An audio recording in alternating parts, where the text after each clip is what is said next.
What you are watching right now is probably the first 360 video sample on the internet shot on the brand new Insta360 ONE RS 1-inch 360 edition in low light. If you have not watched my in-depth review of the Insta360 ONE RS 1-inch 360 edition, you should go check out that 2D video first.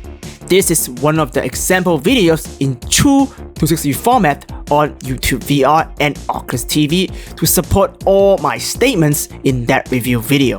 In this video, we will focus on virtual tours and 360 photos. With last night's new firmware release, the V2.0, Insta360 ONE RS 1-inch 360 can now do 9 bracketed HDRs. We will find out in this video if the update creates a better HDR virtual tour than Theta Z1 DualFisheye plugins. More importantly, we will compare it with Theta X. Some of my viewers do not want to be bothered with any 360 photo post-editing. Can ONE RS 1-inch 360 produce a better 360 virtual tour photo than Theta X with an even faster workflow? This video will also answer that. If you want to start offering virtual tour as your photography services, this is the perfect video for you. I do recommend watching this with your Meta Quest 2 VR headsets, as that is where the future virtual tour is going to be on, not on the old Web 2.0 browser. Metaverse is here to stay, and your next camera should really take this into your consideration.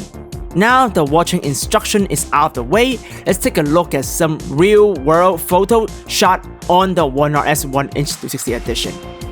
Low light is one of the biggest advantages of this camera, so we went to Santa Monica Pier on a busy Saturday night. As you see right here, here is an HDR pure shot of the pier.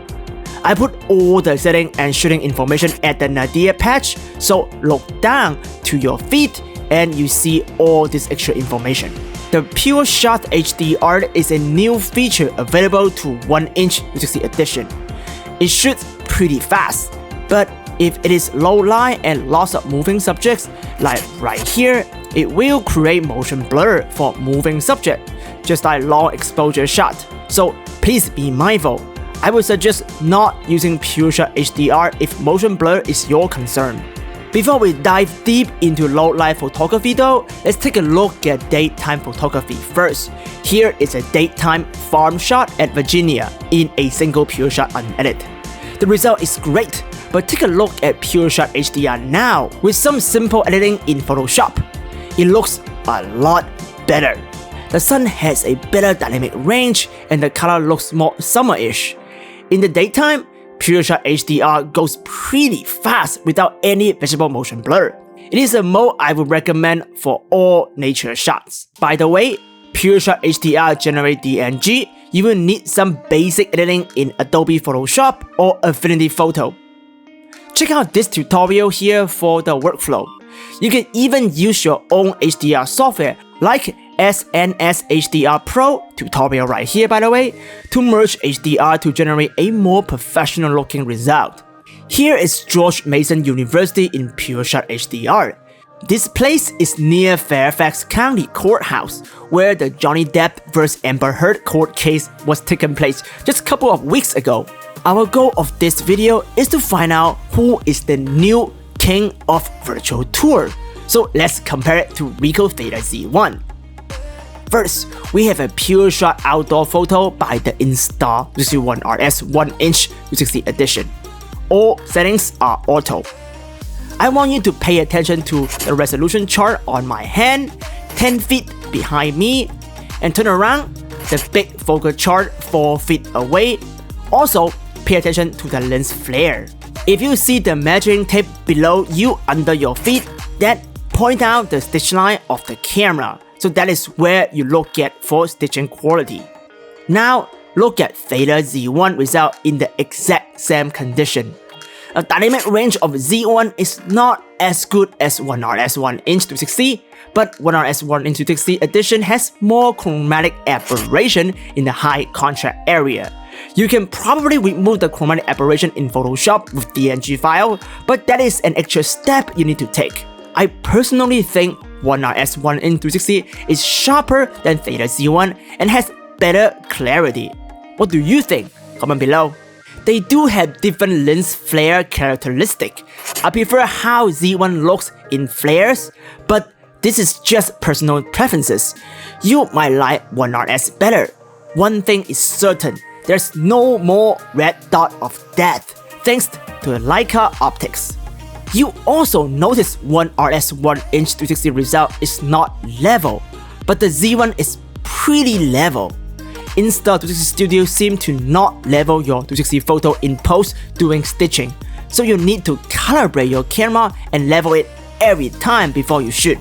Theta Z1, you don't need to do that. It reads the internal gyro to auto level it for you in post stitching, and the result is usually really accurate. So Z1 does have more bell and whistle in its stitching software. I'm sure Insta360 will update their software to support gyro since they also do have that in camera as well. How about comparing the 6K Insta360 ONE RS to Theta X 11K 360 photo? 11K? So much more resolution, it must look a lot better, right? Here is the result of Theta X. Besides having the same issue with dynamic range like Z1, if you look at the focal chart 10 feet away from me, zoom in, Theta X has missing pixel and colors. That's not good for distant details, especially for outdoor virtual tours where the attraction is usually pretty far away. Now, let's look at indoor HDR for a virtual tour. Just to see the without HDR result, both the Insta360 ONE RS 1-inch 360 edition and the Ricoh Theta Z1 are not acceptable. The windows are completely blown out. Here is PureShot HDR from the 1-inch in the 360 edition. And here is the Theta Z1 in camera HDR. They honestly both look great. If you follow my channel, you know the correct HDR workflow for Z1 is using DualFisheye plugin or DualFisheye RAW. Here is the result. It looks really good and is high-end magazine-like. And here is the edited PureShot HDR by me. It also looks better than the original out of the camera. I use SNS-HDR Pro to merge the 9 bracketed DNG to remove ghosting. As you see on the right up the stair, I'm gone from the original photo. Here's the original photo again, just to show you. There's a lot more control if you do your own photo editing. But even that, the result is not as good as Theta Z1. Actually, I don't know. Some of my viewers, after they saw my 2D comparison, actually liked the ONE RS 1-inch result. They said it is more natural looking instead of looking like obvious HDR processed in the Z1 result. What do you think? Comment below and start the debate. Here is the Theta X 11K HDR result. Personally speaking, I don't think this looks as good as Theta Z1 or Insta360 ONE RS 1-inch 360 edition. It is slightly sharper but also has more compression artifacts. The dynamic range is not as impressive and the HDR further washed the color out. This really shows you the resolution means nothing without context. A higher resolution does not really mean a better picture. So, don't let the number fool you. If you like my honesty, don't forget to give this video a thumb up and drop me a thank you comment down below. Now, take a look at low light 360 photography. Here are Insta360 ONE RS 1-inch 360 edition under the Pacific part side. This is shutter speed in 1/60 to remove motion blur and ISO in 800. You do see some noise now in the dark sky if you look up, but everything still looks really good. Highlights look great. Now let's take a look at under the Ferris wheel. Here is shutter speed 1/60 and ISO 400. The result is really good. I think I found the sweet spot on ONE RS 1-inch 360. It is ISO 400. It has minimal noise but great color and low motion blur. If you need more light, jump it to 1/30 or even lower shutter speed. Here is Theta Z1 result. Theta Z1 is noisier around the shadow. Also, Theta Z1 highlight roll off is not as good as ONE RS 1-inch 360 edition. So, in conclusion, in low light, ONE RS 1-inch 360 edition is better than Theta Z1. After you see all these comparisons inside Meta Quest 2, who do you think is the new king? Comment below and tell me. I also provided all these photos in this video and the raw camera files to download for free, so you can see it yourself in your own editing software. Maybe you can do a better photo editing than me. Hey, don't forget to subscribe if you are new and give this video a big thumb up to support us. The next video is all about low light 360 video of the Insta360 ONE RS 1-inch 360 edition, as you see right here. I will see you in the next VR video. Ciao!